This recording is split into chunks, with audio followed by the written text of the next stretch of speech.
Javier Milei cuenta en El Camino del Libertario cómo un niño curioso que se fascinó con la economía tras oír hablar de deudas y devaluaciones en su casa terminó convertido en una figura política central de Argentina. El relato, en primera persona, empieza en 1982, cuando escuchó por televisión la frase «El que apuesta al dólar pierde» y notó que la vida de la gente a su alrededor cambiaba de un día para otro. Aquello despertó en él una inquietud: ¿cómo podía un número en una pantalla hacer tanto daño? Así comenzó su viaje. Desde pequeño quiso entender la economía. También era apasionado del fútbol, y más concretamente, del puesto de portero. Pero pronto tuvo que elegir. A los 20 años, mientras estudiaba en la Universidad de Belgrano, presenció cómo los precios se disparaban en los supermercados en plena hiperinflación. Aquel caos no coincidía con lo que le enseñaban en clase, y decidió dejar el fútbol y dedicarse de lleno a estudiar economía, incluso por fuera del plan de estudios. Así, escribió su primer trabajo académico a una edad temprana, y comenzó una carrera como economista con paso por el HSBC, AFJP Máxima, el Estudio Broda y otras entidades. Milei no oculta sus desencantos, estudió primero bajo una formación keynesiana, luego neoclásica, y más tarde se sumergió en la macroeconomía intertemporal. Pero en cada enfoque encontraba algo que no le cerraba. Por eso, cuenta cómo se volcó de lleno a estudiar el crecimiento económico. Descubrió la literatura sobre rendimientos crecientes, sobre cómo el PIB per cápita pasó de crecer a un ritmo casi nulo durante siglos a dispararse tras la revolución industrial.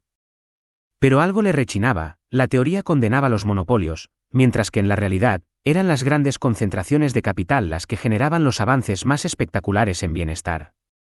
Esa contradicción lo empujó a descubrir a Murray Rothbard y la escuela austríaca.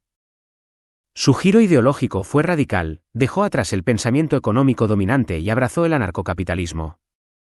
Allí encontró respuestas a muchas de sus preguntas: la defensa de la propiedad privada como pilar de la libertad, el rechazo a los bancos centrales, la crítica a la emisión monetaria como herramienta de política económica. Pero su narrativa no es solo teórica, la adorna con historias personales, momentos difíciles y su profunda devoción por Conan, su perro, a quien considera su verdadero hijo y gran amor de su vida. Milei recuerda con emoción el momento en que rescató a Conan de un incendio y se prometió nunca abandonarle. Ese episodio sirve como símbolo de su código personal: lealtad, coherencia y entrega absoluta a aquello en lo que cree.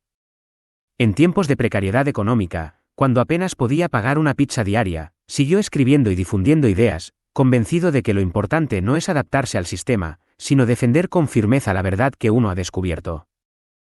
Ya consolidado como economista y figura mediática, comenzó a aparecer en televisión.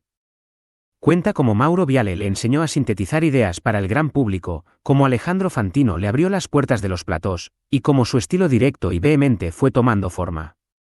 Así, pasó de ser un técnico a convertirse en un divulgador con impacto masivo. El libro no se queda en la autobiografía. Incluye un manifiesto ideológico en el que Milei defiende la eliminación del Banco Central, la reducción drástica del Estado, el respeto absoluto a la vida y a la propiedad privada, y el comercio libre sin restricciones. Critica al estatismo vernáculo, al socialismo disfrazado de derechos, al ecologismo como excusa para controlar la propiedad y al feminismo estatal.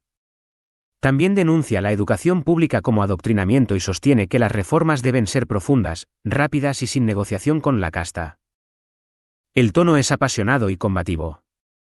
A lo largo del texto, se repiten frases de guerra: no he venido a guiar corderos, sino a despertar leones. Pero más allá de la retórica, el mensaje es claro: la Argentina solo podrá recuperarse si abraza las ideas del liberalismo clásico, si elimina las prebendas, y si devuelve al individuo el poder de decidir sobre su propia vida. Milei no se presenta como un salvador, sino como un vehículo para propagar ideas que, cree, pueden devolver a su país la grandeza perdida. El camino del libertario es, en definitiva, una mezcla de memorias personales, doctrina económica y llamado a la acción. Es el relato de alguien que pasó por la frustración, la búsqueda, la miseria, el aprendizaje y la exposición pública, y que ahora busca transformar la política desde la raíz. No pretende ser neutral ni conciliador. Pretende incendiar conciencias.